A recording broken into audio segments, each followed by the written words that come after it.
Olá, bom dia, meus irmãos. Como vocês estão? Espero que esteja tudo bem. Bom, hoje a nossa escola dominical, ainda uma escola dominical via internet por conta da quarentena, né? Desse sistema que nós estamos voltando aos poucos ao culto presencial e em breve voltaremos à nossa escola bíblica dominical, mas por enquanto faremos por aqui mesmo. Bom, hoje eu quero falar com vocês sobre um texto muito importante em Romanos, a carta de Paulo aos Romanos, no capítulo 8, versículos de 12 a 17. O tema dessa carta fala sobre a adoção dos crentes através de Jesus Cristo, né? Você já vai entender um pouco mais. Para que a gente possa entender qual é o papel, a importância do papel dessa adoção e da paternidade de Deus, nós devemos olhar um pouco para a nossa realidade. Saiu recentemente uma pesquisa na revista Pensando em Famílias, uma revista acadêmica, que fez um estudo entre jovens que estão já entrando na sua fase adulta e não tiveram a oportunidade, o privilégio de ter ali uma figura paterna, seja da forma física ou seja da forma emocional. Às vezes a pessoa tem o seu pai dentro da sua casa, a presença dele, mas ele não dá um suporte emocional, não dá um suporte ali educacional para os seus filhos. E essa pesquisa verificou que a grande maioria daqueles que não possuíam essa figura paterna tiveram diversos problemas na sua vida adulta. Então nós vemos que isso, de uma forma assim humana, já é um grande problema. Só que aí você para pensar, e Adão não teve pai. Quem foi o pai de Adão? Vamos começar aquelas famosas perguntas, quem criou o ovo ou a galinha e tudo mais, mas a de Adão a gente sabe a resposta. Adão não teve pai, um pai de que eu digo uma figura paterna humana, mas ele não tinha falta de nada. Por quê? Porque a figura paterna que ele tinha era do próprio Deus. Então, veja só, ele não podia pedir nada melhor do que isso. Só que o pecado fez com que nós fôssemos separados de Deus. O pecado nos separou do nosso Pai primordial e fez com que nós possamos agora ter um vazio dentro de nós que somente Deus pode preencher e transbordar esse vazio que nós sentimos. E esse vazio que nós sentimos, nem mesmo uma figura paterna humana pode preencher. Por isso que você vê que muitos filhos têm os seus pais dentro do seu lar, mas ainda estão tristes, ainda estão às vezes depressivos, ainda têm alguma crise de ansiedade e outras coisas, porque ainda não encontraram o sentido da sua vida. Nós sabemos que o sentido da vida só pode ser encontrado no Pai primordial, no próprio Deus. Então, o texto ele vai falar sobre a adoção dos crentes através de Jesus Cristo. Agora nós podemos, através de Cristo, voltarmos a sermos considerados filhos de Deus. Porque existe um grande erro que a gente fala, que todo mundo é filho de Deus. Na verdade, não. Todo mundo é criatura de Deus. Criatura de Deus significa que Deus os criou. Mas para ser filhos de Deus, é necessário algo mais. Nós vamos ver então nesse texto de forma bem breve, mas nós vamos conseguir sim chegar no entendimento dele. Então, Romanos 8, de 12 a 17 diz assim: Assim, pois, irmãos, somos devedores não à carne, como se constrangidos a viver segundo a carne. Porque se viverdes segundo a carne, caminhais para a morte. Mas se pelo Espírito mortificardes os feitos do corpo, certamente vivereis. Pois todos os que são guiados pelo Espírito de Deus são filhos de Deus. Porque não recebestes o espírito de escravidão para viveres outra vez atemorizados, mas recebestes o espírito de adoção, baseados no qual clamamos Abba Pai. O próprio Espírito testifica com o nosso espírito que somos filhos de Deus. Ora, se somos filhos, somos também herdeiros, herdeiros de Deus e co-herdeiros com Cristo, se com ele sofremos, com ele também seremos glorificados. Então, o que esse texto tem a nos trazer são três coisas. Primeiro, nós temos direitos quando nós entramos na família, Nós temos deveres e nós temos a herança. Todo mundo, numa forma terrena, sabe que isso acontece. Você está na sua família, você tem uma família, pela graça de Deus, estruturada ou não, você sabe que ali dentro da sua família você tem os seus deveres, as coisas que você deve fazer, que se você não fizer, de alguma forma sua família será desestruturada, todo mundo precisa fazer o seu papel.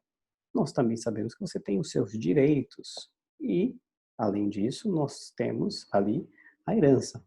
Pode não ser uma herança muito boa, talvez você seja aí, como a maioria dos brasileiros, que como herança vai ganhar dívida. Talvez seja isso. Espero que seus filhos não passem por isso, nem os meus. Então, mas talvez seja essa herança. Mas a herança de Deus é uma herança muito diferente. Então vamos começar pelos deveres. Depois nós vamos pelo lado positivo. Bom, para que nós possamos ser considerados filhos de Deus, Paulo nos diz que temos que mortificar a nossa carne. Caso contrário, nós não somos filhos. Então, aquele cristão, aquele homem ou mulher que se diz cristão e não busca mortificar a sua carne, ele não é filho, ele não é cristão. O cristão é aquele que busca dia a dia ser cada vez mais parecido com Deus. E isso só é possível porque o Espírito Santo nos auxilia. Para que você entenda melhor, é o seguinte: a mortificação da carne não é você matar a sua própria carne, senão seria um suicídio e aí seria um pecado e entraríamos naquele profundo debate. Não é isso. A mortificação dos feitos da carne significa que os nossos desejos são maus, os nossos desejos são desejos pecaminosos. E nós temos que fazer com que esses desejos pecaminosos sejam cada vez mais mortos, para que o Espírito Santo, para que a palavra de Deus possa cada vez mais viver dentro de nós. Não que o Espírito Santo vá viver menos ou mais, não é isso que eu estou dizendo, mas a sua comunicação, o seu crescimento espiritual depende sim dessa mortificação. O que significa? Significa que o primeiro pensamento é sempre o pensamento pecaminoso. Então, por exemplo, passa uma mulher na sua frente, você é homem, passa uma mulher na sua frente, o primeiro pensamento que vem na sua cabeça é um pensamento pecaminoso. Se você deixa esse pensamento crescer dentro da sua mente, você não está mortificando. E você vai começar a alimentar aquilo, e daqui a pouco você está que nem os do mundo, que fica olhando para qualquer coisa que passa. Vê um manequim, olha para o manequim, porque não consegue mortificar o seu pecado. Agora, o cristão de verdade, aquele que se diz parte da família, é alguém que ele mortifica. Então, a partir do momento que ele olha e ele tem ali, vê que ele vai pecar, ele desvia seus olhos. E ele fazendo isso dia após dia, se tornará um hábito. Se tornará um hábito a qual ele não terá mais que sofrer por isso, porque já é algo que ele acostumou a fazer. A mesma coisa acontece com a mentira, por exemplo. Às vezes você tem uma certa dificuldade nessa área e as pessoas perguntam alguma coisa para você, você já solta uma mentira porque você consegue se safar daquilo. Mortificar a carne é pegar o desejo de mentir, sufocá-lo, matá-lo mesmo miserável, colocar a cara dele na água, matar, para que ele não respire mais e a partir de então você possa responder de acordo com as Sagradas Escrituras. Então, isso é um processo que nós devemos fazer dia após dia. Se a pessoa diz que não tem nenhum pecado que ela precisa matar, essa pessoa acabou de mentir. Todos nós temos pecados que nós precisamos tratá-los dia após dia. E nós só conseguimos isso porque o Espírito Santo nos possibilita, mas nós que devemos fazer. É um trabalho conjunto. O Espírito Santo possibilita você dizer não, e você vai lá e diz não. As pessoas que estão no mundo, que são criaturas de Deus, mas não são filhos de Deus, o Espírito Santo não as capacita para isso. Por isso que elas acham que beber, cair e levantar é uma vida muito boa, muito agradável. Mas, na verdade, elas não sabem que elas estão perdidas. Nós, pelo contrário, nós, quando temos o Espírito Santo, sabemos. Então, quando você comete um erro, quando você comete um pecado, quando você foge da lei de Deus e aquilo te incomoda, dê graças a Deus por isso. É o Espírito Santo te dizendo que você não foi criado para seguir aquele caminho. Então você tem que mortificar. Esse é o nosso dever. Você quer fazer parte da família de Deus? Você deve mortificar o seu pecado. Se você não comete isso, se você não faz a mortificação dos seus pecados, você não faz parte da família de Deus e você está perdido. Bom, mas se você está fazendo isso e o Espírito Santo está te capacitando, você tem direitos. Os direitos que nós temos são os direitos conquistados por Jesus Cristo. Não é um direito que nós conquistamos. Então eu vou falar, olha, eu mortifiquei muito a minha carne, então eu me tornei um santo, que onde eu passo as pessoas caem de tão espiritual que eu sou. Não tem nada a ver, não é nada disso. Os direitos que nós temos foram conquistados por Jesus Cristo, porque nós não tínhamos como dar nada para Deus que Ele já não tivesse. Nós não tínhamos condições de pagar, porque nós éramos escravos do pecado. O escravo não tem condições de pagar. Você já viu algum escravo chegar e falar assim, olha, toma aqui o dinheiro da minha liberdade, sendo que ele não recebia dinheiro algum, salário algum, ele era escravo, como é que ele vai pagar seu próprio alforria? Como é que ele vai pagar fazer isso? A não ser numa época onde era possível aqui no Brasil, eles ganharem um pouquinho de dinheiro fazendo outros trabalhos fora, mas demorava muito tempo para comprar a sua liberdade e era uma liberdade até estranha, porque depois disso eles não tinham nada, não tinham nem onde morar, viravam mendigos. Então, a gente não tem condições, não tinha condições. Jesus vem, então, e a morte dele na cruz faz com que nós possamos agora ser resgatados, nós somos comprados, nós somos retirados das mãos do pecado e nós somos agora livres, libertos, e nós temos então o direito de adoção. Aquele que no início era nosso pai, mas nós fugimos como um filho pródigo, agora ele nos traz novamente para dentro da sua casa, cuida de nós e nós temos os mesmos direitos. E nós só conseguimos isso pelo sacrifício de Cristo. Se não fosse Cristo, nós nunca teríamos condições de nos resgatarmos da escravidão do pecado, por isso nós somos eternamente gratos a Ele, por isso que nós o louvamos, por isso que nós o servimos, por isso que nós o adoramos, porque Ele foi aquele que nos deu vida, Ele nos devolveu a nossa vida, para que nós pudéssemos viver de verdade. E por fim, Paulo fala aqui, aqueles que fazem os deveres, aqueles que têm o direito, um dia receberão uma herança. A nossa herança é a melhor de todas. Nós seremos glorificados juntamente com Jesus Cristo. E nós iremos ali morar na nova Jerusalém, juntamente com todos os santos. Só que existe um detalhe no versículo 27.